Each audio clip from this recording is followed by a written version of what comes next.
Et on reparle de la pollution autour des aéroports. Outre le bruit, il y a les craintes des maladies dues au rejet dans l'air.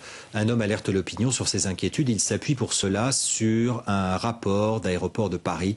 Pour lui, il faut diminuer le trafic. Loïc Piala, Didier Morel. Le trafic aérien se porte à merveille. Et c'est bien le problème de Luc Offenstein, car l'augmentation des vols implique une hausse des rejets de gaz polluants. Et lui qui vit sous le couloir aérien de la piste 3 d'Orly s'inquiète. Après 25 ans, il connaît par cœur les modèles qui survolent son quartier et les nuisances qui vont avec, notamment des poussières et des hydrocarbures. Il pourrait provoquer des inflammations pulmonaires, des maladies cardiovasculaires, voire des cancers.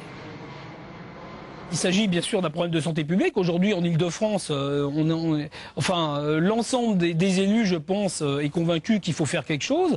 On est prêt à faire quelque chose pour les automobiles, on est prêt à mettre une taxe carbone, et on parle seulement en 2011 de prendre l'aviation civile en compte, et seulement pour un seul polluant. C'est complètement et très nettement insuffisant. Si vous les voyez bien. Avec son association, Luc Offenstein milite pour une limitation du trafic, le seul moyen pour respecter le plan de protection de l'environnement approuvé l'été dernier. Un plan qui préconise une stabilisation des émissions aériennes.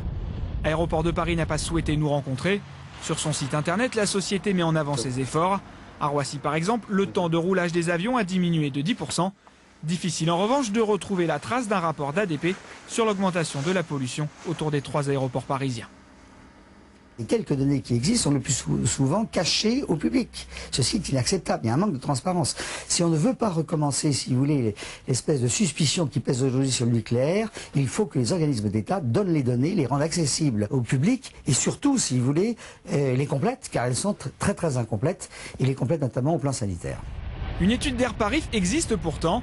La pollution entraînée par les 530 000 mouvements à Roissy en 2006 équivaudrait à celle du boulevard périphérique sur une année.